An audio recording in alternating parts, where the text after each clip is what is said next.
إن الحمد لله نحمده ونستعينه ونستغفره ونعوذ بالله من شرور أنفسنا ومن سيئات أعمالنا من يهده الله فلا مضل له ومن يضلل فلا هادي له وأشهد أن لا إله إلا الله وحده لا شريك له وأشهد أن محمدا عبده ورسوله أما بعد فإن خير الحديث كتاب الله وخير الهدي هدي محمد صلى الله عليه وعلى آله وسلم وشر الأمور محدثاتها وكل محدثة بدعة وكل بدعة ضلالة وكل ضلالة في النار. قال الله تبارك وتعالى فقلت استغفروا ربكم إنه كان غفارا يرسل السماء عليكم مدرارا ويمددكم بأموال وبنين ويجعل لكم جنات ويجعل لكم أنهارا.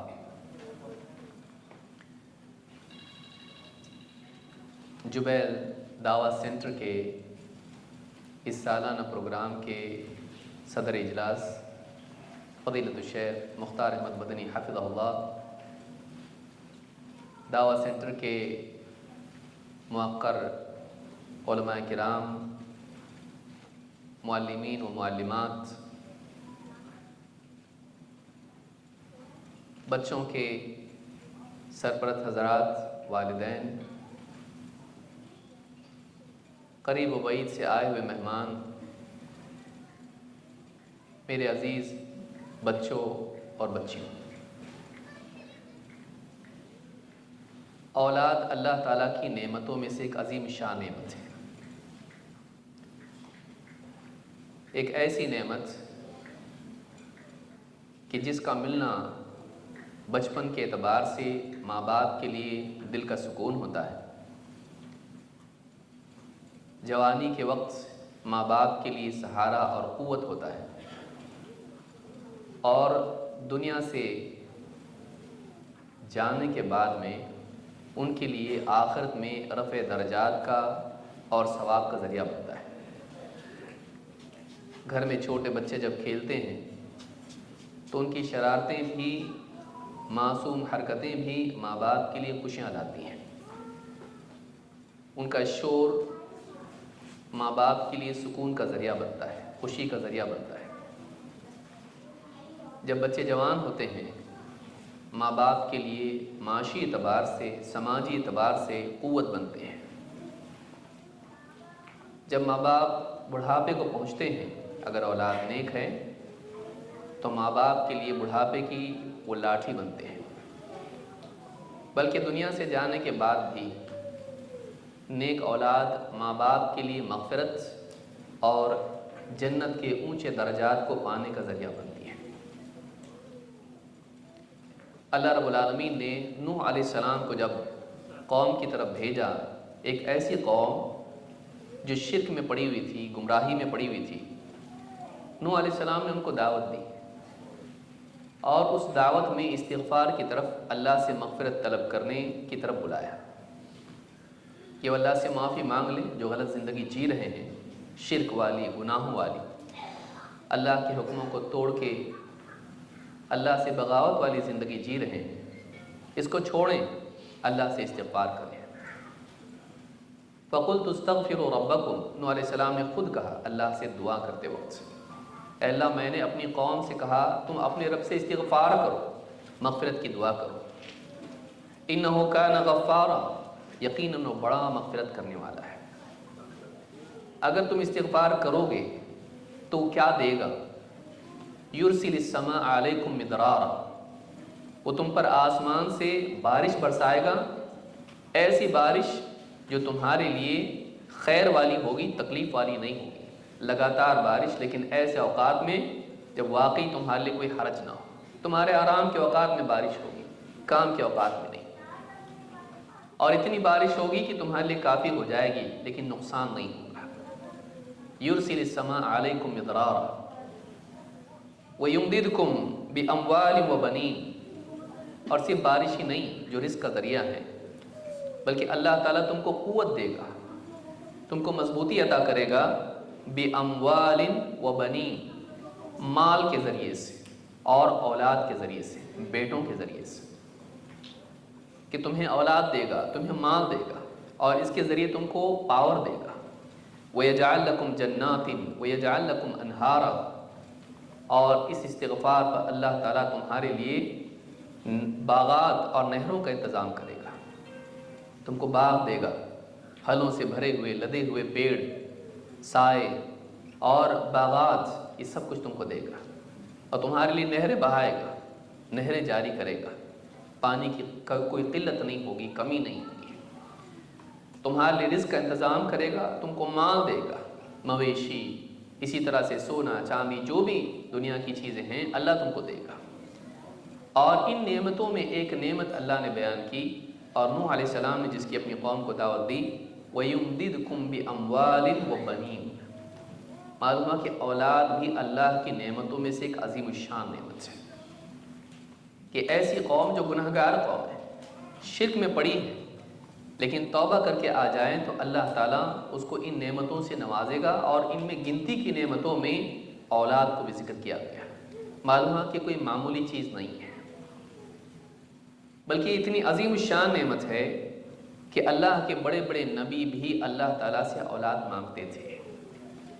ابراہیم علیہ السلام کے بارے میں اللہ تعالیٰ نے فرمایا، انہوں نے اللہ تعالیٰ سے دعا کی اور بڑھاپے کی عمر میں دعا کی، کہا رب ہب لی من الصالحین، اے میرے رب مجھے نیک اولاد عطا فرما، ایسی اولاد عطا فرما جو نیک لوگوں میں سے ہو جائے۔ اللہ فرماتا ہے فبشرناہ بغلام حلیم، ان کی اس دعا پر ہم نے ان کو ایک لڑکے کی بشارت سنائی جو بڑا ہی نرم مزاج تھا، جہالت کو برداشت کرنے والا، صبر والا، ضبط والا، اللہ کے حکم کے آگے جھک جانے والا۔ لیکن دعا کیا ہے؟ رب ہب لی من الصالحین، صرف اولاد نہیں مانگی، بلکہ اولاد کے بارے میں خواب کیا ہے؟ بس بیٹا مل جائے جو خوب کمائیں، ڈاکٹر بنے، انجینئر بنے، دنیوی اعتبار سے ہماری ترقی کا ذریعہ بنے، ہمارے لیے دنیا میں لگژری اور آسانیاں پیدا کرے، نہیں، اے اللہ مجھ کو اولاد دے، ہب لی من الصالحین، نیک لوگوں میں سے وہ، کہ اولاد مانگی جا رہی ہے تو پہلے ہی سے ذہن میں بات طے ہے کہ اولاد نیک ہونی چاہیے، ابھی بچہ ملا نہیں ہے، ابھی بیوی کو حمل ٹھہرا نہیں ہے، لیکن اللہ تعالیٰ سے مانگ رہے ہیں تو شرط کے ساتھ میں، وصف کے ساتھ میں کہ رب حب لی من الصالحین، اللہ مجھے نیک اولاد دے، صالح اولاد دے، نیک مزاج ہو، دیندار ہو۔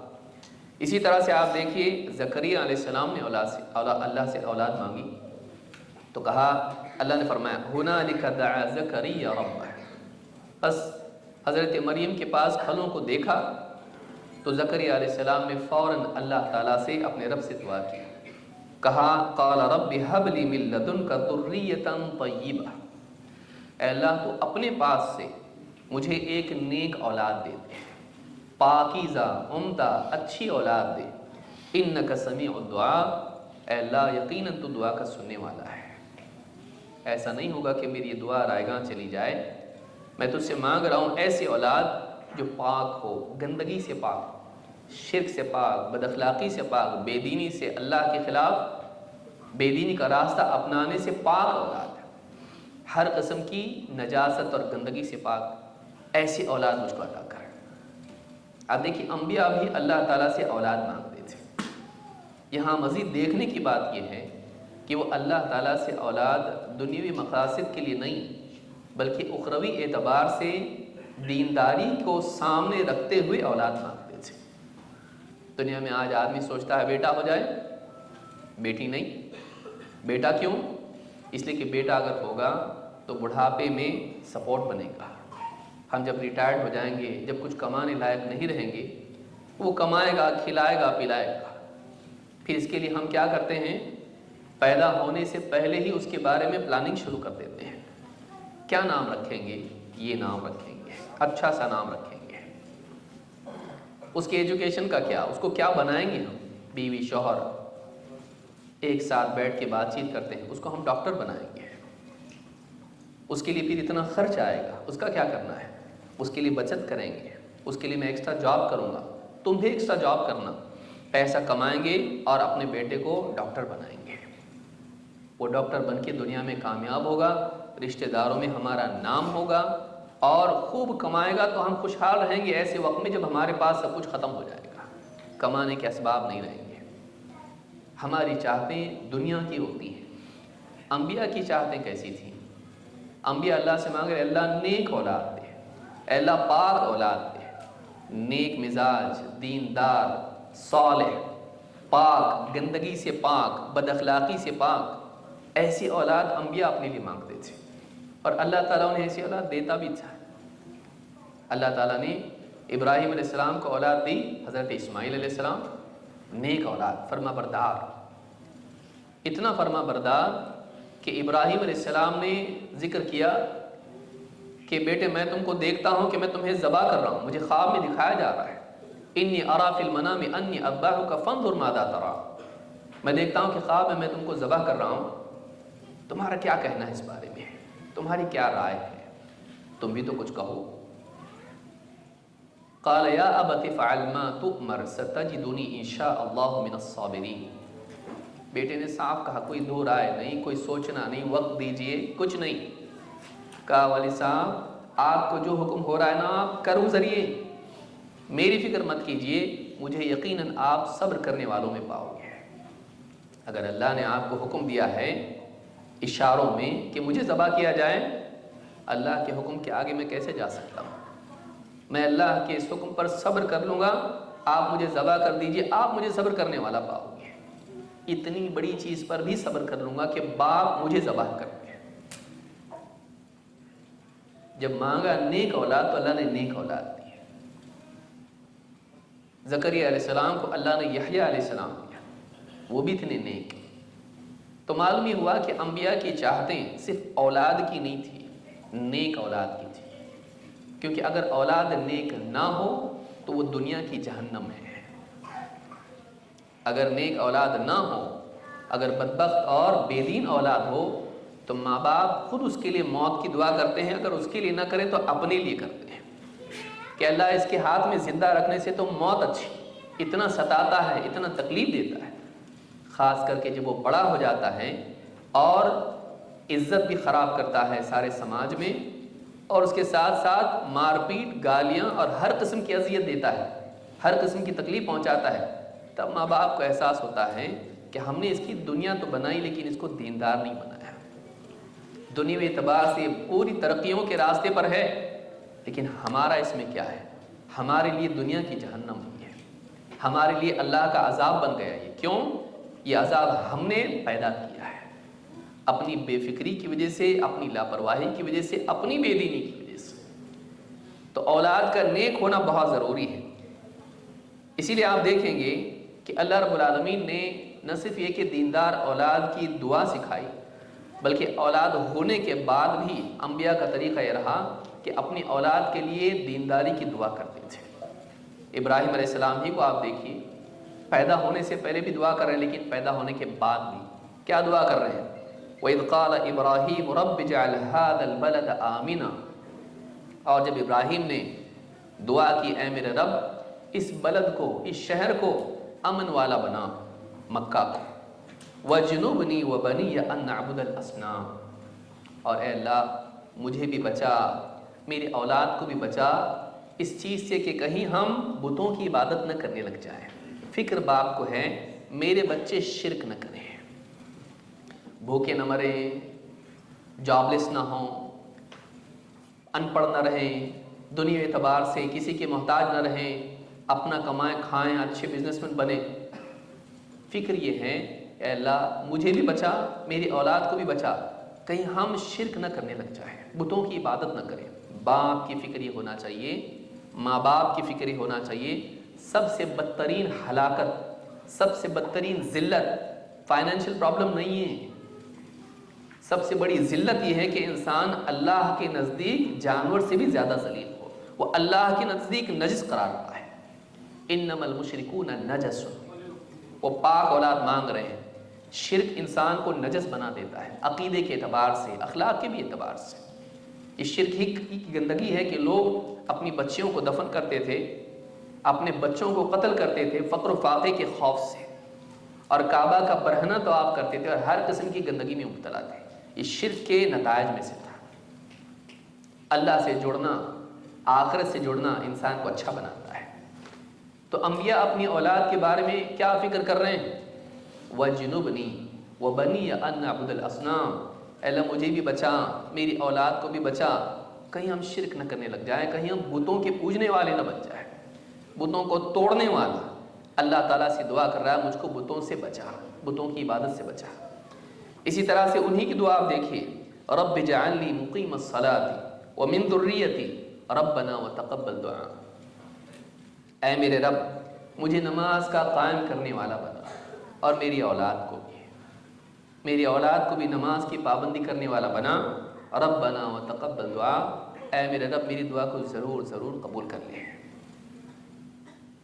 ڈاکٹر بنا، انجینئر بنا، غلط نہیں ہے، لیکن ہماری سوچ کا منتہا یہی رہ گیا ہے۔ بچے سے بھی اگر پوچھے کسی کے کیا بنے گا، انجینئر بنوں گا، ڈاکٹر بنوں گا۔ بعض ماں باپ سکھاتے ہیں اچھا مسلمان بنوں گا انشاءاللہ۔ ہے ہمارا جواب یہ ہے کہ میں اچھا مسلمان بنوں گا۔ کیوں؟ اللہ تعالیٰ نے قرآن کریم میں کیا فرمایا؟ وَلَا تَمُوتُنَّ إِلَّا وَأَنْتُمْ مُسْلِمُونَ، تمہیں موت نہ آئے مگر تم ڈاکٹر ہو، انجینئر ہو، بزنس مین ہو، مالدار ہو، دنیا میں نامور بن جاؤ، تمہیں موت آئے تو اس حال میں کہ تم مسلمان بنو۔ سب سے بڑی ڈگری یہ ہے، یہی ڈگری آخرت میں کام آئے گی، اس کے سوا کوئی ڈگری کام آنے والی نہیں۔ کسی کی قبر میں ڈگری نہیں جاتی۔ آج آپ دیکھیے ماں باپ کی فکر دنیوی اعتبار سے ہے، ہونی بھی چاہیے، لیکن آپ دیکھیں گے اگر مکتب چلتا ہے اور اس کے اسکول کے کلاسز چلتے ہیں، اب کبھی کبھی ایسا ہوتا ہے کہ دونوں میں ٹکراؤ ہوتا ہے۔ یہاں ایگزامس ہیں، یہاں ایکسٹرا کلاس ہے، اور یہاں دینی کلاس بھی ہے۔ کیا کیا جائے؟ سنیچر کا دن آ گیا، فلاں دن آ گیا جس دن کلاس چل رہا ہے، دینی کلاس بھی ہے، دنیوی کلاس بھی ہے۔ کس کو قربان کرتے ہیں ہم لوگ؟ کس کو قربان کرتے ہیں ہم لوگ؟ جس کو ہم قربان کرتے ہیں ہمارا جھکاؤ اس کی طرف ہے۔ ہفتہ بھر ہم دنیا کا پڑھتے ہیں، ایک دن ہوتا ہے جو دینی تعلیم کے لیے ہوتا ہے۔ ہماری نگاہ میں کس کی قیمت زیادہ ہے؟ جبکہ وہ سال بھر پڑھ رہا ہے، ہفتہ بھر پڑھ رہا ہے، کوئی بہت بڑا اس کا نقصان نہیں ہو جانے والا کہ وہ آسمان سے گر جائے زمین پر، ایسا تو کچھ ہونے والا نہیں۔ کہ سیدھا ICU میں پہنچ جائے گا، ایسا تو کچھ ہونے والا نہیں۔ ایک دم فیل ہی کر دیں گے اس کو، ایسا تو نہیں۔ لیکن ہم وہ نقصان بھی برداشت نہیں کر پاتے، ہم دینی نقصان برداشت کر لیتے ہیں۔ انبیاء کے ہاں آپ دیکھیے ان کی ساری فکر یہ تھی میرا بچہ شرک سے بچے، میرا بچہ بے نمازی نہ ہو، نمازی بن جائے۔ اور جہاں اولاد کے لیے مانگ رہے ہیں اپنے لیے بھی مانگ رہے ہیں، مجھے بھی بچا، میری اولاد کو بھی بچا کہ ہم کہیں بتوں کی عبادت نہ کریں، مجھے بھی نماز قائم کرنے والا بنا، میری اولاد کو بھی نماز قائم کرنے والا بنا۔ یہ اگر مزاج ہو تو پھر ویسی اولاد پیدا ہوتی ہے، ویسی اولاد نکلتی ہے جس کا ذکر اللہ نے قرآن میں کیا ہے، نیک صالح، جو بعد والوں کے لیے بھی اسوہ اور نمونہ بنے، اپنے دور والوں کے لیے بھی اور اپنے بعد والوں کے لیے بھی۔ تو یہ بہت اہم چیز ہے جس کو یاد رکھنا ضروری ہے۔ قرآن کریم میں خود اللہ تعالیٰ نے ہمارے لیے بھی سکھایا کہ ہماری بھی دعا کیا ہونی چاہیے۔ اللہ تعالیٰ نے فرمایا والذین یقولون ربنا هب لنا من ازواجنا وذریاتنا قرۃ اعین واجعلنا للمتقین اماما۔ نیک لوگ کون ہیں؟ عباد الرحمن، رحمان کے بندے کون ہیں؟ جو اپنے رب سے دعا کرتے ہیں، اپنی کوشش کرنے کے ساتھ ساتھ اللہ تعالیٰ سے بھی دعا کرتے ہیں، مدد چاہتے ہیں۔ کس چیز کے لیے؟ اے اللہ ہم کو حب لنا عطا کر، من ازواجنا و ذریاتنا قرۃ اعین، ہماری بیویوں سے اور ہماری اولاد سے آنکھوں کی ٹھنڈک عطا کر، وجعلنا للمتقین اماما، اور ہمیں متقین کے لیے اسوہ بنا، نمونہ بنا، ایسا متقی بنا کہ متقی لوگ ہم کو دیکھ کر اپنی زندگی کو صحیح کریں، اتنا اعلیٰ درجے کا تقویٰ دے کہ ہم لوگوں سے آگے رہیں۔ ہم کو بھی نیک بنا، لیکن ہماری آنکھوں کی ٹھنڈک بنا، ہماری بیویوں کو اور ہماری اولاد کو۔ ہماری آنکھوں کی ٹھنڈک کیا ہے؟ جب اس کے اسکول کے رزلٹ میں ہم دیکھتے ہیں 90، 95، 80، اور دینی مارک شیٹ میں اگر ہو 35 40 50 آئندہ اچھی محنت کرنا، ٹینشن نہیں آتا کبھی ہے۔ نماز نہیں پڑھ رہا ہے، مکتب میں نہیں جا رہا ہے، قرآن یاد نہیں کرتا ہے، اس کو کھانے پینے کی پیشاب پاخانے کی دعائیں یاد نہیں ہیں، اس کو بہت ساری چیزیں گھر سے نکلنے سے لے کے اور بہت ساری دعائیں نہیں یاد ہے، اس کو کوئی بات نہیں ہے، لیکن اس کو میتھس کے فارمولا یاد ہونا چاہیے، اس کو پوئمز یاد ہونا چاہیے، اس کو ساری چیزیں جوابات برابر یاد ہونے چاہیے۔ اگر نہیں یاد ہیں تو آپ کا یہ کہنا ہوتا ہے اتنے پیسے میں خرچ کر رہا ہوں تو کیا کر رہا ہے؟ بچیوں سے کہتے ہیں تو کیا کر رہی ہے؟ تو ہم یہ چاہتے ہیں کہ ہمارے بچے دنیوی اعتبار سے ترقی یافتہ بن جائیں، یہ خواب غلط نہیں ہے۔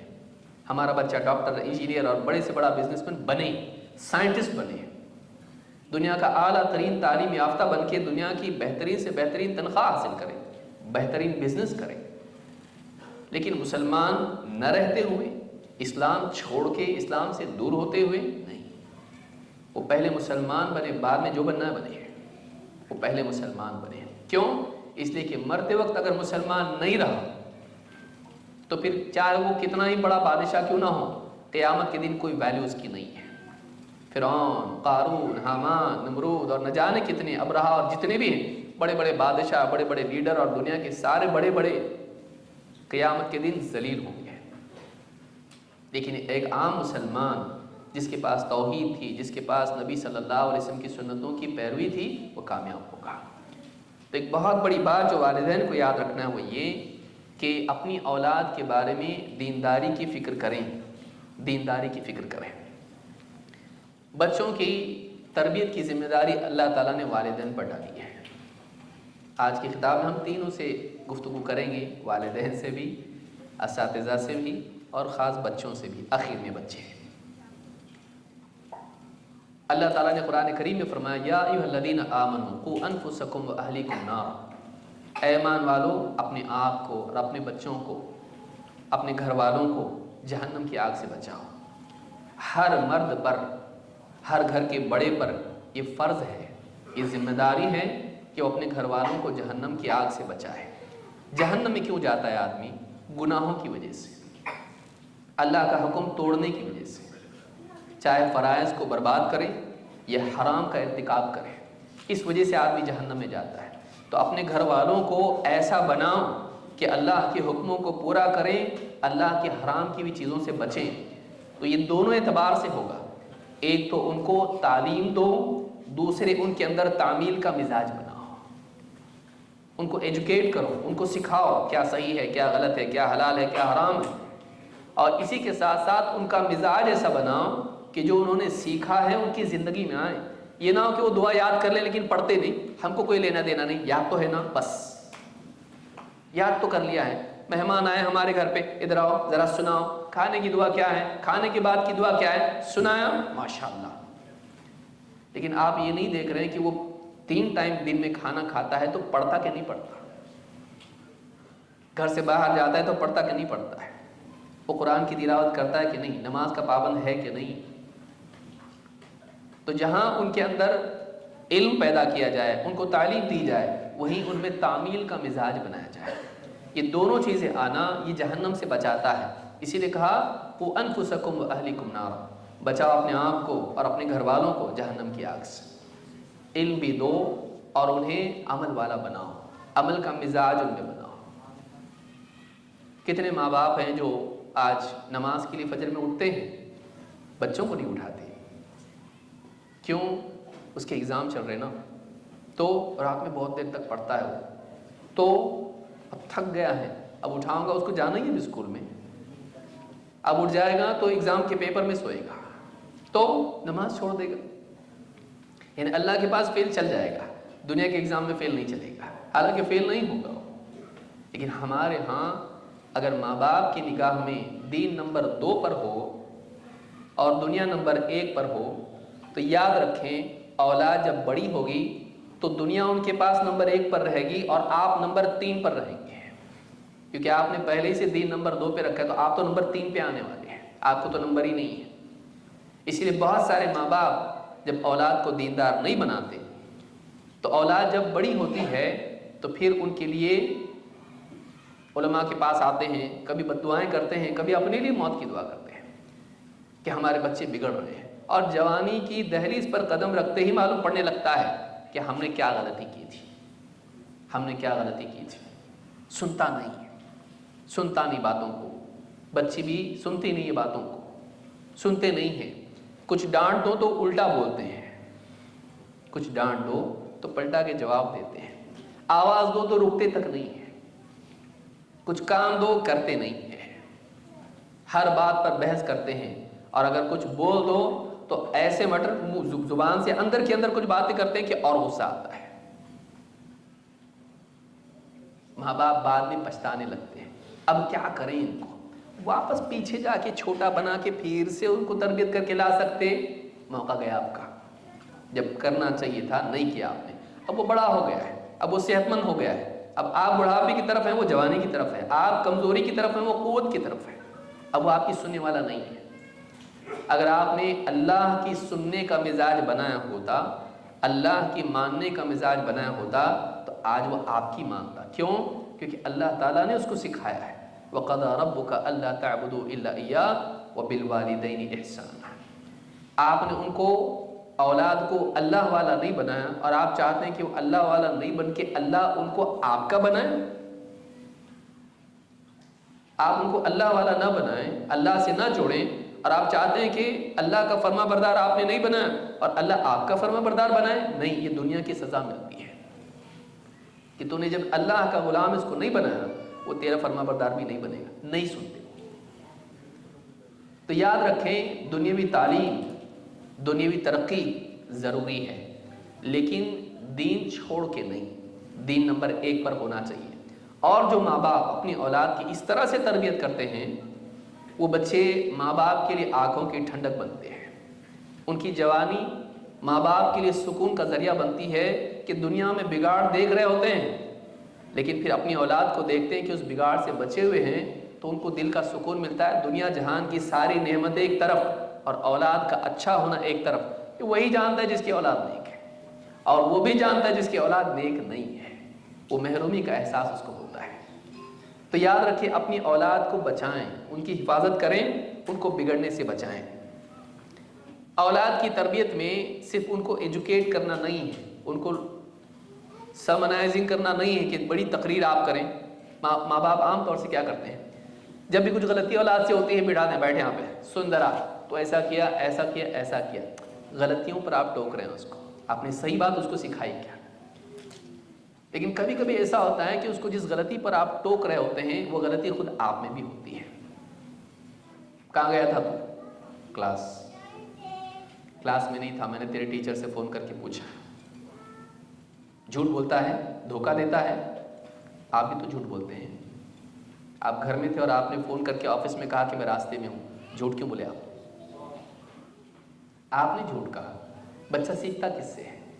باہر جا کر کتنا سیکھتا ہے، گھر میں زیادہ وقت اس کا ہوتا ہے، وہ دیکھتا ہے، ہم یہ سمجھتے ہیں کہ اس کو سمجھنا نہیں ہے، اس کو سمجھتا ہے، وہ سیکھتا ہے ہم سے۔ سارے دھوکے، ساری غلطیاں، گالی گلوچ، جھوٹ، غیبت اور جتنی برائیاں ہیں، اس کو کسی اور یونیورسٹی میں جانا نہیں پڑتا، وہ ہمارے گھر کی یونیورسٹی میں سیکھتا ہے۔ بچے کے اوپر ماں باپ کا بڑا اثر ہوتا ہے، اور یہ بات اللہ کے نبی صلی اللہ علیہ وسلم نے فرمائی ہے۔ آپ فرماتے ہیں، کل انسان تلدہ امہ علی الفطرہ، ہر انسان کو اس کی ماں فطرت پر جنم دیتی ہے، وہ فطرت پر ہوتا ہے، اس کی فطرت بگڑی ہوئی نہیں ہوتی ہے، اچھی ہوتی ہے، حق کو قبول کرنے، اس کے مطابق جینے کا مزاج اس میں ہوتا ہے، بس سکھانے کی دیری ہوتی ہے، قبولیت کا مزاج ہوتا ہے، اسی لیے بچہ جو سکھاؤ مان لیتا، آبجیکشن نہیں کرتا، وہ تو بعد میں بالغ ہونے کے بعد کرنے لگ جاتا ہے۔ پہلے اس میں مزاج ہوتا ہے جو بتائیں مانو، جھوٹ بھی بولے ماں، اماں باجی کہتی چاند میں پریاں رہتی تو وہ بھی مان لیتا ہو، پریوں کو بھی مان لیتا ہے، جو سکھاؤ جو بتاؤ مان لیتا ہو، شروع میں ماننے کا مزاج ہوتا ہے۔ کل مولود یولد علی الفطرہ، ہر بچہ فطرت پر پیدا ہوتا ہے۔ کل انسان تلدہ امہ علی الفطرہ وابواہ بعد یحودانہ وینصرانہ ویمجسانہ، لیکن بعد میں اس کے ماں باپ ہوتے ہیں جو اسے یہودی اور نصرانی یا مجوسی بنا دیتے ہیں، یہودی بناتے ہیں، کرسچن بناتے ہیں، یا آگ کی پوجا کرنے والا مجوسی بنا دیتے ہیں، مشرک بنا دیتے ہیں اس کو۔ یہود و نصرانی یا اس کو مجوسی بناتے ہیں. لیکن فرمایا کہ فَإِن كَانَا مُسْلِمَيْنِ فَمُسْلِمٌ. لیکن ہاں اگر ماں باپ خود مسلمان ہوں، نام کے نہیں کام کے ہیں، اگر ماں باپ خود اللہ کے فرما بردار ہوں، ان کی زندگی میں اسلام ہو، تو بچے کی زندگی میں بھی اسلام آتا ہے. اس سے ایک بات یہ معلوم ہوتی ہے کہ بچوں کی فکر کرنے والے پہلے اپنی فکر کریں، کیونکہ جو گندگی جا رہی ہے ان کے اندر، اس کا ایک راستہ ہم بھی ہیں. ہماری وجہ سے بھی وہ بگڑتا ہے، کبھی غلط نمونے کی وجہ سے، کبھی بے وجہ سختی کی وجہ سے، کبھی اللہ کے دین کے خلاف زندگی جینے کی وجہ سے، کبھی بیوی شوہر کے جھگڑوں کی وجہ سے. بچے دیکھتے ہیں وہ ہوم ورک کر رہا ہے لیکن دیکھ رہا باپ بیوی کو گالیاں دے رہا ہے اور اس کی ماں جو ہے شوہر کے بارے میں غلط بیانی کر رہی ہے. کچن میں دونوں لڑ رہے ہیں اور یہ سن رہے ہیں. باپ سے بھی نفرت، ماں کے بارے میں بھی ان کی قدر گھٹ جاتی ہے. ہمارے گھروں کا جو ماحول ہے ہم دیکھتے نہیں، ہم یہ سمجھتے ہیں کہ کچھ نہیں ہوتا اس سے. ہر ٹرانزیکشن کا اثر ہوتا ہے، گھر میں جو بھی ہوتا ہے اس کا ایک ایفیکٹ ہوتا ہے. کوئی چیز ایسے رائے گاہ نہیں جاتی ہے، یا تو اچھا اثر ڈالے گی یا تو برا. گھر میں جو بھی ایونٹ ہوتا ہے، چھوٹا بڑا جو بھی چیز ہوتی ہے، اس کا بچوں پہ ایک اثر ہوتا ہے، یا تو اچھا ہوگا یا تو برا ہوگا. اب ہم دیکھیں ہم کیسا جی رہے ہیں. بیوی شوہر کا آپس میں محبت کے ساتھ، احترام کے ساتھ، اسلامی اخلاق کی پاسداری کرتے ہوئے جینا اولاد کو بھی ویسا بناتا اور ان کو کانفیڈنٹ بناتا. بیوی شوہر کے جھگڑے، لان تان ایک دوسرے پر، اور مجھے معلوم ہوتا تو میں آپ کے ساتھ شادی نہیں کرتی، میں نے دیکھا ہوتا اگر تجھ کو تو میں نہیں کرتا شادی، اور تیرے ماں باپ ایسے اور تمہارے ماں باپ ایسے، اور یہ پورا سارا گھر میں پورا دیکھتا ہے. اور پھر دھوکے، پھر جھگڑے، گالیاں، بچوں کا مورل ڈاؤن ہو جاتا ہے، ان کے اندر کمی کا احساس ہوتا ہے. خاص طور سے اس کا اثر بچیوں پہ پڑتا ہے، ان کے اندر ڈپریشن پیدا ہوتا ہے. پھر اس میں مزید آپ ان کو موبائل فون دے دیتے ہیں اور آپ دھیان نہیں دیتے، کیونکہ آپ کا دھیان آپ کے موبائل فون پہ ہے. آپ کو اس سے آزادی ملے تبھی تو آپ باہر کی دنیا دیکھیں. آپ گھر میں جائزہ لینے کے لیے آپ کو پہلے اس موبائل کی غلامی سے آزاد ہونا پڑے گا جو آپ کا مالک ہے. بچہ اپنے روم میں ہے، بچی اپنے روم میں ہے، فیس بک، ٹویٹر، انسٹاگرام اور نہ جانے کتنے ٹک ٹاک سے لے کے ساری چیزیں اس میں لگے رہتے ہیں. یہاں جتنا ان کو پریشر، سٹریس، ٹینشن جتنا ہوتا ہے، باہر کہیں نہ کہیں سکون تلاش کرتے ہیں. بگاڑ یہاں سے شروع ہوتا ہے، یہاں سے بگاڑ شروع ہوتا ہے، اور بعض اوقات پتہ بھی نہیں چلتا ہے. دبے پاؤں آپ کے سامنے کریں گے نہیں، آپ سمجھ رہتے نہیں مجھ کو میرے بچوں پہ بہت بھروسہ ہے. آپ کو بھروسہ ہے لیکن بعد میں اچانک معلوم پڑتا ہے کہ نہیں، آپ بہت بھرم میں پڑے ہوئے تھے، بچے غلط کام کر رہے تھے اور آپ کو معلوم بھی نہیں پڑا. کوئی اور بتاتا ہے کہ آپ کا لڑکے کا فوٹو دیکھو فیس بک کے اوپر، سگریٹ لے کے اس طرح سے کر رہا ہے، تب چکر آتا ہے، تب شوق لگتا ہے، تب غصہ بہت آتا ہے. لیکن غصہ اس پر نہیں آتا ہے کہ میں نے ان کو اچھا نہیں بنایا، اپنے پہ غصہ نہیں آتا. غصہ کیوں آتا؟ اس کے بگڑنے پہ بھی نہیں آتا. یاد رکھیے اس بات کو، اس کے بگڑنے پہ بھی وہ تکلیف نہیں ہوتی ہے، اس کے پکڑے جانے پر ہوتی ہے. تکلیف اس بات پر ہوتی ہے کہ وہ پکڑا گیا اور لوگوں میں میرا نام خراب ہوگا، تیری وجہ سے میری عزت جائے گی.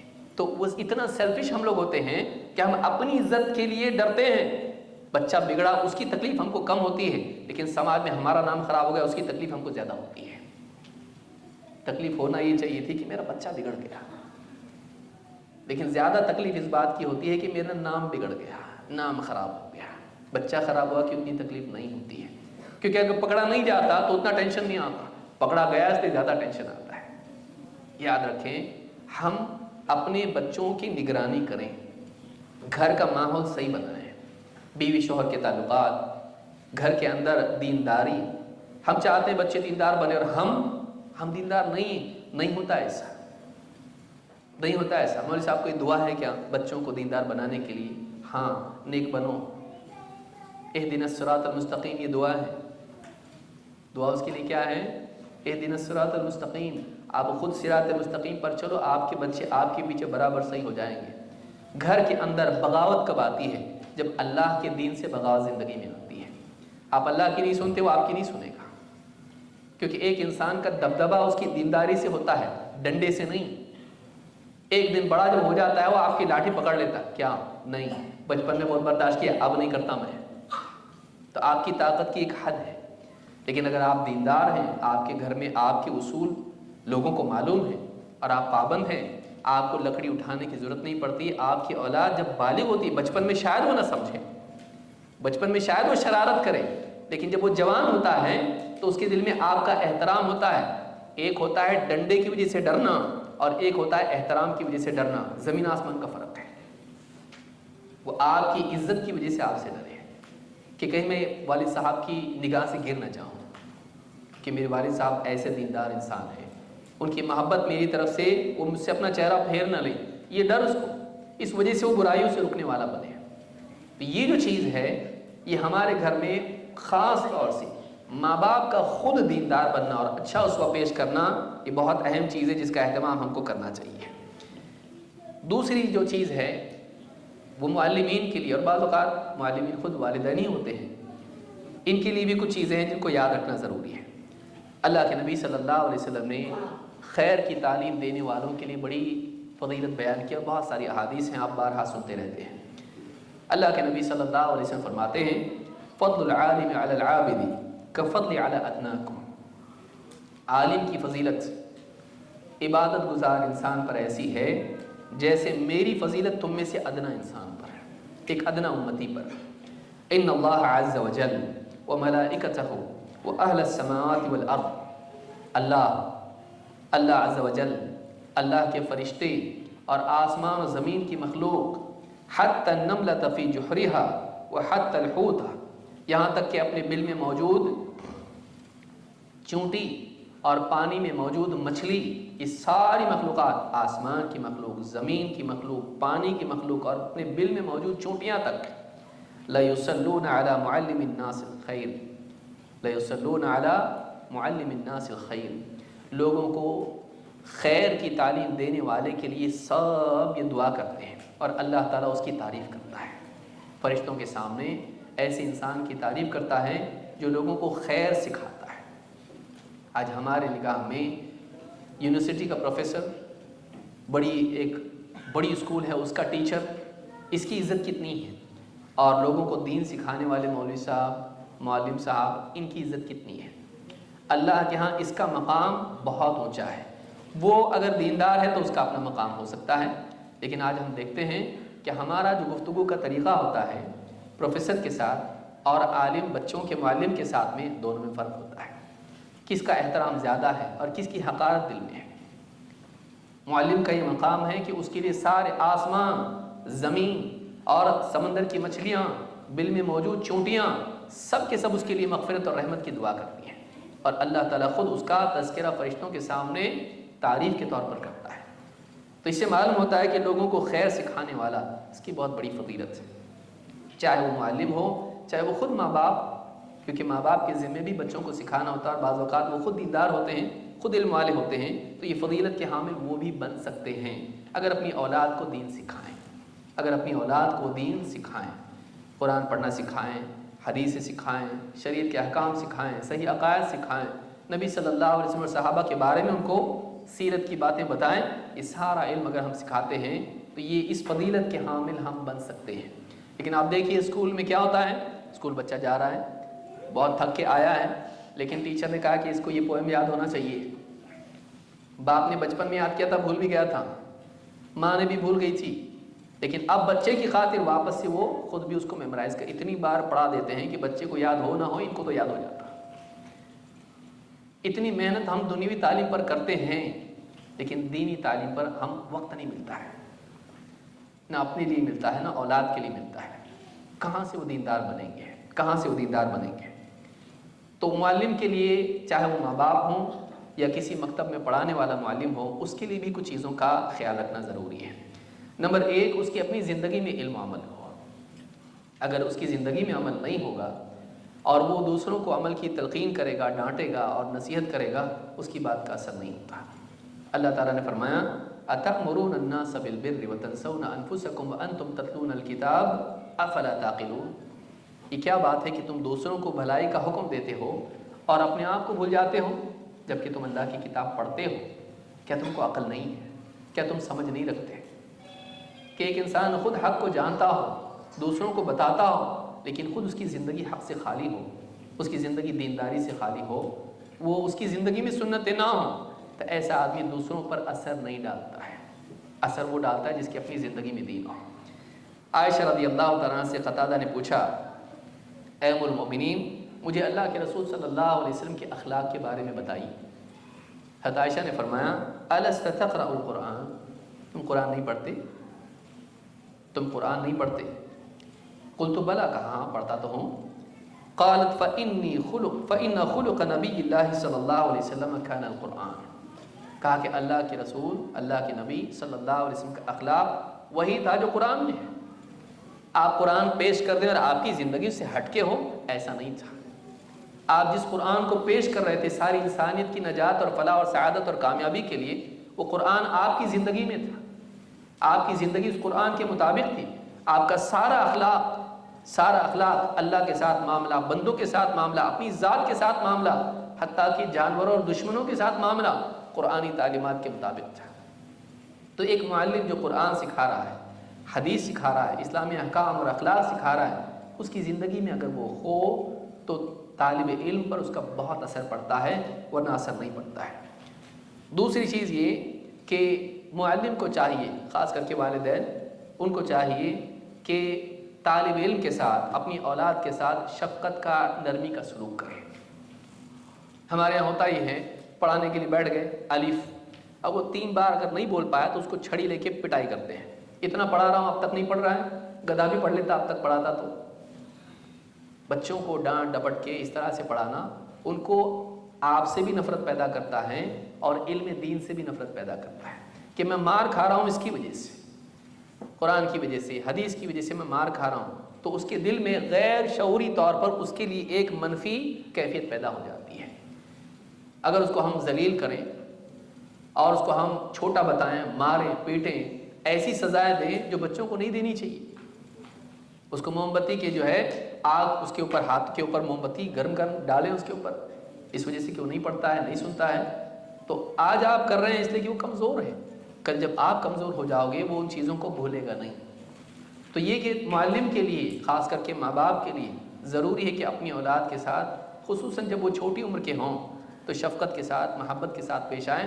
اس کی اپنی حدود ہیں، ڈانٹنے کے اپنے مقامات ہیں، لیکن اصل ڈانٹنا نہیں ہے، اصل سختی نہیں ہے، اصل نرمی ہے۔ ڈانٹنا تب ہے جب ڈانٹ کی ضرورت ہو، ڈانٹنا تب ہے جب اس کی ضرورت ہو، کبھی پٹائی کی بھی ضرورت پڑ سکتی ہے، لیکن وہ بھی ایسی کہ ضرر پہنچانے والی نہ ہو۔ اللہ تعالیٰ فرماتا ہے فَبِمَا رَحْمَةٍ مِّنَ اللَّهِ لِنْتَ لَهُمْ وَلَوْ كُنْتَ فَظًّا غَلِيظَ الْقَلْبِ لَانفَضُّوا مِنْ حَوْلِكَ۔ اے نبی، یہ آپ کے رب کی رحمت ہے کہ آپ لوگوں کے لیے نرم بنا دیے گئے ہو۔ آپ کے رب کی رحمت کا نتیجہ ہے کہ آپ لوگوں کے لیے نرم بنا دیے گئے ہو۔ اگر آپ سخت زبان، سخت دل ہوتے تو لوگ آپ سے دور ہو جاتے ہیں۔ معلوم ہوا کہ جو انسان سخت زبان، سخت دل ہوتا ہے، لوگ اس سے دور ہو جاتے ہیں۔ تو معلم کو چاہیے، والدین کو چاہیے کہ اپنی اولاد کے ساتھ شفقت اور محبت سے پیش آئیں۔ ہم میں سے کتنے لوگ ہیں جنہوں نے اپنی اولاد کو قریب کر کے کہا ہو، بیٹے میں تجھ سے بہت محبت کرتا ہوں۔ ہم میں سے بعض لوگ یہ کہیں گے یہ بھی کوئی بولنے کی چیز ہے؟ نہیں، بولنے کی چیز نہیں ہے۔ سوچیے، اللہ کے نبی صلی اللہ علیہ وسلم نے خود فرمایا کہ اگر کوئی کسی سے محبت کرتا ہے تو اس کو بتائے۔ ہم زندگی گزر جاتی ہے، اولاد کو نہیں بول پاتی ہے، اولاد کو قریب کر کے، اور وہ ترستے رہ جاتے ہیں۔ آپ سمجھتے ہیں کہ وہ اتنا اجتہاد کرے، استنباط کرے، تیرے لیے میں اتنا خرچ کر رہا ہوں، اوور ٹائم کر رہا ہوں، تیرے لیے میں کتنی قربانیاں دے رہا ہوں، تیری محبت نہیں تو کیا ہے؟ وہ کہتا نہیں، وہ آپ پرووائڈ کر رہے ہو، یہ پروویژن ہے، یہ مٹیریل چیزیں ہیں۔ سلوک کہاں ہے؟ محبت کا سلوک کیا ہے؟ اللہ کے نبی صلی اللہ علیہ وسلم اپنے بچوں کو، نواسوں کو لیتے اور آپ ان سے محبت کا سلوک کرتے، ان کو چومتے، پیار کرتے، ان کے ساتھ بات کرتے اور ان کے ساتھ شفقت کا سلوک کرتے۔ آج ہماری زندگیوں سے نکل جاتا ہے، اور خاص کر کس میں موبائل فون کی نحوست ہے۔ یہ آپ موبائل پہ چیک کر رہے ہیں، بچہ آپ کے پاس کچھ اس نے لکھا، الف آ رہا ہے آپ کے پاس، اب وہ دیکھو میں نے لکھا، ڈسٹرب مت کر، مجھ کو بزی ہوں نا میں۔ وہ چھوٹا سا منہ بنا کے جا کے، وہ چھوٹی سی بچی کونے میں جا کے بیٹھ جاتی ہے کہ پہلی مرتبہ اس نے الف لکھا ہے۔ وہ آپ کے پاس آئی، وہ آپ کے پاس آیا، اور آپ آپ اس کو سختی سے ڈانٹ کے دور کر دیا، اور آپ کیا چیک کر رہے ہیں؟ آپ فیس بک کے فضول میسیجز چیک کر رہے ہو جس میں کوئی لینا دینا آپ کی زندگی سے نہیں۔ بعض اوقات وہ بے حیائی کی چیزیں ہوتی ہیں، بعض اوقات دنیا کے ایسے حصے کی نیوز ہوتی ہے جس سے آپ کا کوئی لینا دینا بھی نہیں، لیکن جس حصے سے آپ کا لینا دینا ہے، جس ٹیریٹری میں آپ رہ رہے ہیں، آپ کا گھر، اس کی نیوز آپ کو معلوم نہیں ہوتی کہ آپ کا بچہ کہاں جا رہا ہے۔ ساری دنیا کی نیوز معلوم اور اپنے گھر کی نیوز معلوم نہ ہو، اس سے بدقسمت اور بیوقوف آدمی کون ہو سکتا ہے؟ بچوں کے ساتھ شفقت سے پیش آئیں، ان سے محبت کا اظہار کریں۔ ایک بار کرنا کافی نہیں کہ مہینے میں ایک بار کر دیا آپ نے اور ہفتے میں ایک بار کر دیا، اس کا کوئی شیڈیول نہیں ہے، اس کے خاص اوقات ہوتے ہیں۔ بچہ رو رہا ہے، بچہ پریشان ہے، بچہ ایگزامز میں اس کو ڈر لگ رہا ہے، کسی اور مسئلے میں ہے، کہیں اور بیمار پڑ گیا ہے، آپ اس کے لیے سب کچھ کرتے، آپ اپنا کلیجہ کاٹ کے رکھ دیں گے، اتنا آپ خرچہ اس کے لیے کر رہے ہیں، وہ ایک الگ چیز ہے۔ سلوک، محبت کا سلوک اور بولنا اس چیز کو، وربلائز کرنا اس کو، یہ ہم لوگ نہیں کر پاتے ہیں۔ ہم یہ سوچتے ہیں کہ وہ سمجھنا چاہیے خود سے، اس نے کیا وہ اتنا بڑا ہے، کیا اس میں اتنی استطاعت ہے؟ نہیں ہے۔ عام لوگ نہیں سمجھ پاتے، آپ کے بچے سمجھیں گے اس بات کو؟ تو یہ بہت ضروری ہے کہ ہم اپنے اوقات کو فضول چیزوں میں خرچ کرنے کی بجائے اپنے گھر میں لوگوں کے ساتھ، بڑے چھوٹے بچے، ان کو لے کر بیٹھیں اور محبت کی بات، ہمدردی کی بات اور ان کے ساتھ سلوک کا اہتمام کریں۔ یہ چیز ان کو آپ سے جوڑے گا۔ یاد رکھیں، پہلے آپ بچوں سے کنیکٹ ہوتے ہو، اس کے بعد آپ ان کو کریکٹ کرتے ہو۔ ماں باپ اکثر اپنے بچوں سے کنیکٹڈ نہیں ہوتے، اور بچے بھی ماں باپ سے کنیکٹڈ نہیں ہوتے۔ ان کی بات سنتے ہیں، ایک کان سے دوسرے کان سے نکال دیتے ہیں، یہ کچھ کام کے نہیں، وہ بچے ڈیسائیڈ کر لیتے ہیں۔ بہت پہلے ہو چکا ہوتا ہے یہ، ماں باپ کو بہت دیر سے معلوم پڑتا ہے کہ میری تیری نگاہ میں کوئی ویلیو نہیں ہے۔ ماں باپ کو بہت دیر سے معلوم پڑتا ہے۔ اگر فائنینشیل ایلیمنٹ نکال دیا جائے تو بچوں کو کوئی قیمت نہیں ماں باپ کی۔ ماں باپ کا ان کے ذمے ہے کہ وہ بچوں کو جوڑ کے رکھیں اور ان سے شفقت کا سلوک کریں۔ اسی طرح سے معلمین کے بھی ذمے ہے کہ وہ بچوں پر بے جا سختی کرنے کی بجائے ان کے ساتھ شفقت اور محبت سے پیش آئیں، اس سے وہ قریب ہوتے ہیں۔ اسی طرح سے معلمین کے لیے بھی ضروری ہے کہ وہ اپنے بچوں کے صرف معلم نہ بنے، مربی بھی بنے۔ بچوں کو ایک مینٹر کی ضرورت ہوتی ہے۔ مجھ کو ڈر لگ رہا ہے ایگزام میں جانے کے لیے، مجھ کو فلاں سے جھگڑا میرا ہو گیا، والدین نے گھر میں ایسا میرے ساتھ کیا، بھائی کو ترجیح دی، بہن کو ترجیح نہیں دی، یا ایک بھائی کو دی مجھ کو نہیں دی۔ بہت ساری ایموشنل چیزیں بچوں کی زندگی میں آتی ہیں۔ بعض اوقات وہ ماں باپ سے شیئر نہیں کرتے ہیں، ٹیچر سے شیئر کرتے ہیں۔ ان کو ایک مربی کی ضرورت ہوتی ہے کہ وہ صحیح رہنمائی ان کو دے، صحیح گائیڈنس ان کو دے، مثبت جذبات ان کو دے، اچھی سوچ ان کو دے، اچھے اصول ان کو سکھائے۔ یہ معلم کی بہت بڑی ذمہ داری ہوتی ہے۔ وہ صرف سلیبس فنش کر کے جائے، ایسا نہیں ہو سکتا ہے۔ اللہ کے نبی صلی اللہ علیہ وسلم کے پاس ایک نوجوان ہے، کہ اللہ کے رسول مجھ کو اجازت دیجیے۔ کہے کی اجازت سے؟ زنا کی اجازت دیجیے۔ صحابہ چیخے، آپ نے کہا چھوڑو اس کو، قریب قریب بلایا۔ نوجوان ہے، مدینہ میں اتنے پاکیزہ ماحول میں، پوچھ رہا ہے کس سے؟ نبی صلی اللہ علیہ وسلم سے، مسجد میں، کیا اجازت مانگ رہا ہے؟ دعوت میں جانے کی، زنا کی۔ آپ نے پیٹا نہیں، جھڑکا نہیں، مارا پیٹا نہیں اس کو۔ آپ نے کہا تو پسند کرے گا تیری والدہ کے ساتھ کوئی ایسا کرے، تیری خالہ کے ساتھ، پھوپھی کے ساتھ، بہن کے ساتھ؟ کہا نہیں، لوگ بھی اس کو پسند نہیں کرتے۔ پھر اس کے لیے دعا کی آپ نے۔ صحابی کہتے ہیں کہ ہم نے دیکھا اس کے بعد اس سے زیادہ عورتوں کے معاملے میں محتاط کوئی نہیں دکھا ہم کو۔ قریب کر کے ان کے اندر انحراف کے جذبات آتے رہتے ہیں۔ ڈانٹ ڈپٹ کے آپ اس کو ختم کر دیں، اس کو بند کر دیں، آپ نہیں کر سکتے۔ سنیے ان کو، سمجھائیے ان کو، صحیح سلیقے سے بتائیے ان کو، ان کے پرابلم سنیے، ان کو سولوشن بتائیے۔ تو یہ معلم کی ذمہ داری ہوتی ہے، اور کبھی ماں باپ کی بھی ہوتی ہے۔ باپ اگر بیٹے کے ساتھ اس کا قریبی تعلق ہے، اگر باپ کے پاس آ کے بیٹا اپنے ایشوز بتا رہا ہے، یہ بہت بڑا سکسیس ہے باپ کے لیے، کہ وہ اپنی اولاد سے اتنا قریب ہے کہ اولاد خود اسے شیئر کرتی ہے۔ اولاد پورے گاؤں میں شیئر کرتی ہے، ماں باپ سے شیئر نہیں کرتی ہے۔ کیوں؟ اس لیے کہ وہ ڈرتے ہیں، پیار سے پوچھتے ہیں اور پھر اس کے بعد پٹائی کرتے ہیں۔ بیٹا کہاں گیا تھا تو بتا، نہیں ماروں گا، ٹھیک ہے بتایا، بہت نہیں ہاں نہیں ہاں کر کے بتایا، پھر جو دھلائی اس کے بعد بتا، اچھا میں اس ایکسپیرینس کو یاد رکھوں گا، مومن ایک دل سے دوبارہ ڈسا نہیں جاتا، اس کے بعد اب نہیں بتاؤں گا۔ اب پھر لاکھ پوچھے ماں باپ، بتا بتا، کبھی نہیں بتاتا۔ کیوں؟ اس لیے کہ ہم نے اس کو بتا دیا کہ تو، ہم پیار سے پوچھتے ہیں اور پھر اس کے بعد پٹائی کرتے ہیں۔ بچوں کا کانفیڈنس لینا چاہیے، ان کا اعتماد آپ کے اوپر ہونا چاہیے. تو یہ بھی بہت اہم چیز ہے. اسی طرح سے معلم کے لیے ایک بہت اہم نقطہ یہ بھی ہے کہ ہمارے یہاں جو تعلیمی نظام ہے اس نظام میں یاد کرنے کا ایلیمنٹ بہت غالب ہے. لیکن آپ دیکھیں گے کہ ہم ایک ایسے دور میں جی رہے ہیں جس میں بچے بچیاں میڈیا کے اثر سے نہ صرف بے دینی کی طرف بلکہ ارتداد کی طرف بھی جا رہے ہیں. خاص کر کے جوان بچے بچیاں، دنیا بھر کے بچے آپ دیکھیں گے کہ دین سے بیزاری بھی ایک حد تک ان کے اندر آ رہی ہے میڈیا کے اثر سے. اس لیے ضرورت صرف اس چیز کی نہیں کہ آپ ان کو یاد کرا دیے، اسلام کے ارکان یاد کرو، ایمان کے ارکان یاد کرو، سورت یاد کرو، دعائیں یاد کرو. یاد کر لیا، آپ نے اس کی ہارڈ ڈسک تو فل کر دی، پروسیسر اس کا خراب ہے، اس کا کنیکشن اسلام سے اتنا ہے کیا؟ آپ کو یہ کرنا ہے کہ ایک طرف تو آپ اس کی معلومات کی اصلاح کریں، دوسری طرف یہ کہ اس کو دین سے محبت آپ پیدا کریں، اللہ کی عظمت اس کے دل میں ہو، اللہ سے محبت اس کو ہو، رسول سے محبت ہو، قرآن سے محبت ہو، اسلام سے محبت ہو، صحابہ سے سلف سے اس کو محبت ہو، دینی احکام اور سنتوں سے اس کو محبت ہو. یہ جو تعلق ہے یہ اس کو گمراہ ہونے سے بچائے گا. خالی معلومات نہیں، خالی میمورائزیشن نہیں. ہمارے یہاں پر عام طور سے دین کے علم کے بارے میں میمورائزیشن کو پرائیورٹی ہے. یاد کر لیا، ہمارے بچے کو سب آتا، لیکن اس کے ساتھ ضروری ہے کہ اس کے دل میں دین کی عظمت کتنی ہے، اللہ کی، رسول کی، سنتوں کی، قرآن کی، اسلام کی کتنی عظمت ہے. وہ کیسے پیدا ہوگی؟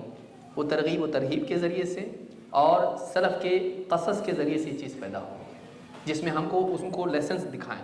یہ ہمارے اسلاف ہیں، دیکھو کیسے دین پر چمتے تھے، کتنی تکلیفیں اٹھائیں، دین نہیں چھپڑا. دیکھو اللہ کیسے انعام دیتا اچھوں کو، کیسے سزا دیتا ہے بروں کو. دیکھو اس چیز میں کتنا فائدہ ہے، آخرت میں کتنا ثواب ہے اس کا. اس سے ان کا دل دین سے جڑے گا. تو جہاں ہم ان کو یاد کرا رہے ہیں وہیں ان کو دین سے محبت پیدا کرنا، اللہ اور اس کے رسول سے محبت پیدا کرنا یہ بھی ضروری ہے. اسی طرح سے آپ دیکھیں بچوں کے لیے خاص باتیں کچھ ہیں جو وقت ختم ہو گیا میرا، تھوڑا سا وقت باقی ہے.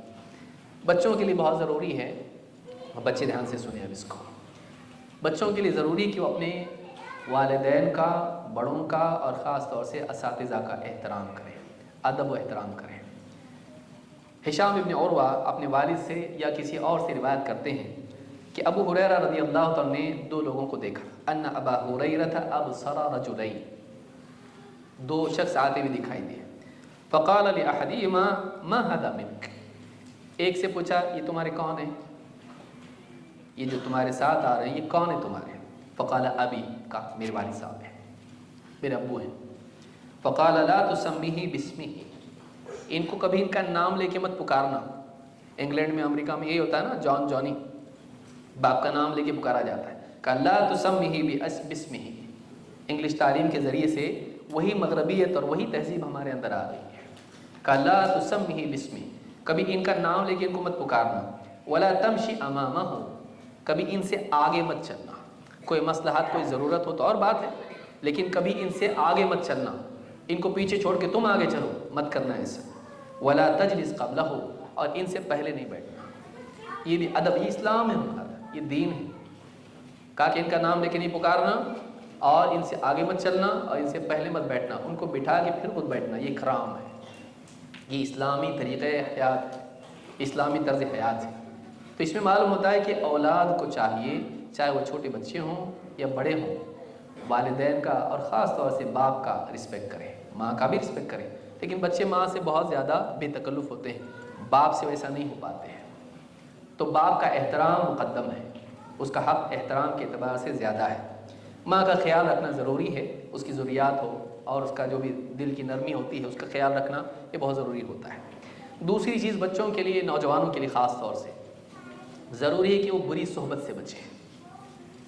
ایسے لوگوں کے ساتھ اٹھنا بیٹھنا، کھیلنا کودنا، ملنا جلنا اور آن لائن ان کے ساتھ میں چیٹنگ وغیرہ کرنا جو خود بد اخلاق ہو، غلط باتیں کرتے ہوں، گالیاں دیتے ہوں اور غلط راستے بتاتے ہوں، غلط لنکس آپ کو بھیجتے ہوں، یا اس طرح کی جتنی چیزیں ہوتی ہیں، تو ایسے لوگوں سے آپ دور رہیں. بلکہ ایسے لوگوں کو سدھارنے کے چکر میں بھی ان سے قریب مت جائیے. جو سدھارنے والے ہیں ان کو بتائیے ان کے بارے میں، آپ خود ہی چکر میں نہ پڑیں. بعض اوقات آدمی اونٹ کی دم پکڑ کے اس کو کنویں سے بچانے کی کوشش کرتا ہے، اونٹ خود اس کو کنویں میں لے جاتا ہے. برے دوستوں سے دور رہنا، ایسے دوست جو بد اخلاق ہوں، غلط کام کرتے ہوں۔ قیامت کے دن اللہ تعالیٰ نے فرمایا وَيَوْمَ يَعَضُّ الظَّالِمُ عَلَى يَدَيْهِ يَقُولُ يَا لَيْتَنِي اتَّخَذْتُ مَعَ الرَّسُولِ سَبِيلًا۔ قیامت کے دن ظالم، اللہ کے حکموں کو توڑنے والا، خاص کر کے مشرک، اپنا ہاتھ چبا جائے گا اور کہے گا کاش، ہائے افسوس، میں رسول کے ساتھ ان کا راستہ اپنا لیتا، میں رسول والے راستے پر چلنے والا بنتا۔ یا ویلتا لیتنی لم اتخذ فلانا خلیلا، ہائے افسوس، کاش کہ میں فلاں کو اپنا دوست نہیں بناتا۔ لقد اضلنی عن الذکر بعد اذ جاءنی، اس نے نصیحت کے آنے کے بعد بھی مجھے اللہ کی نصیحت سے گمراہ کر دیا، بھٹکا دیا۔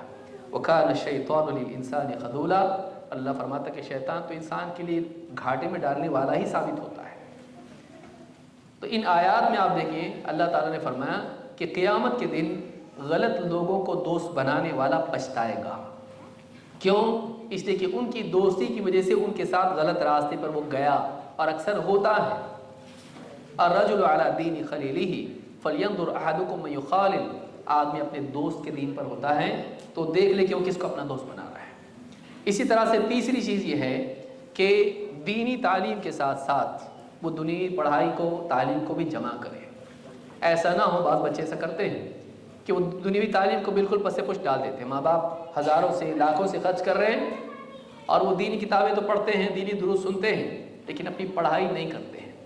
اس وجہ سے ماں باپ بعض اوقات ان کو دینی دروس سے ہی کاٹ دیتے ہیں، وہ اور بے دین بن جاتے ہیں۔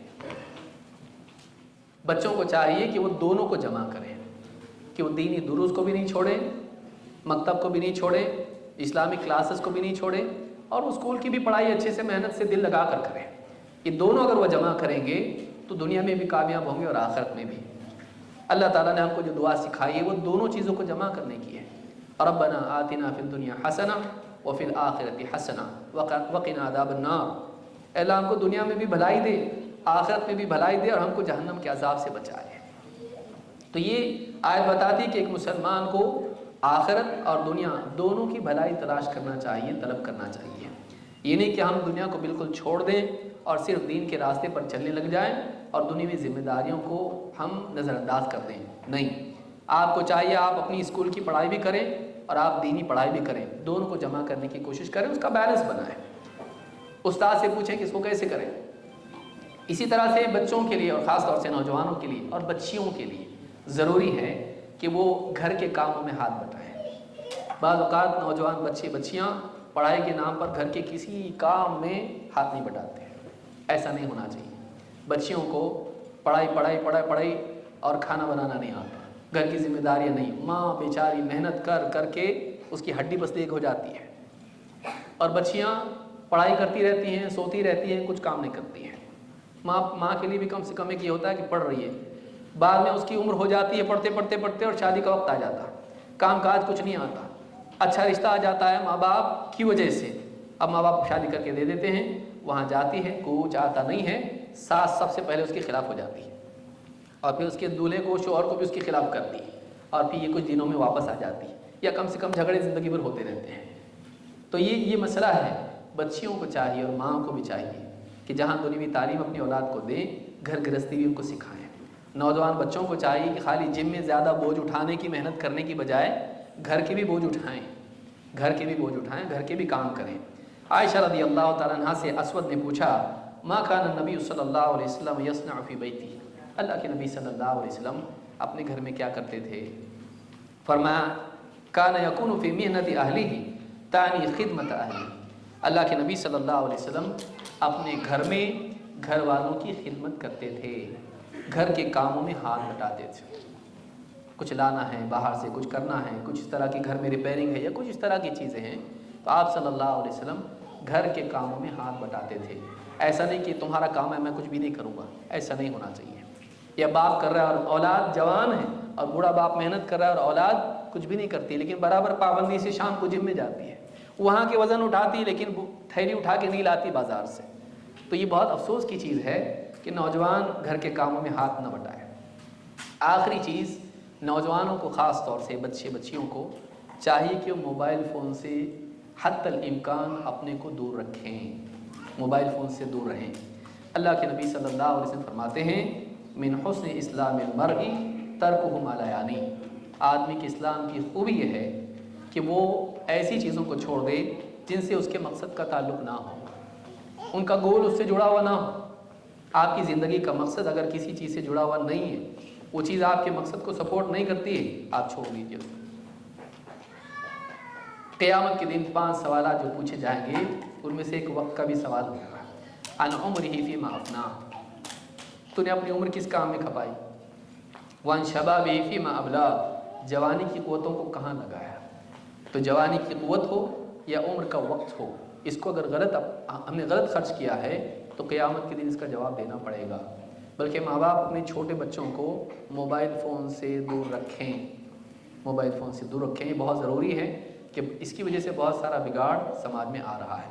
اللہ تعالیٰ ہم سب کو سمجھ عطا فرمائیں، اور اس طرح کی جتنی بھی باتیں ہیں جو اہل علم سے ہم سنتے رہتے ہیں، ان کا لحاظ کرنے اور اپنی زندگی میں اس کو لانے کی توفیق عطا فرمائیں۔ اقول ھذا واستغفر اللہ لی ولکم۔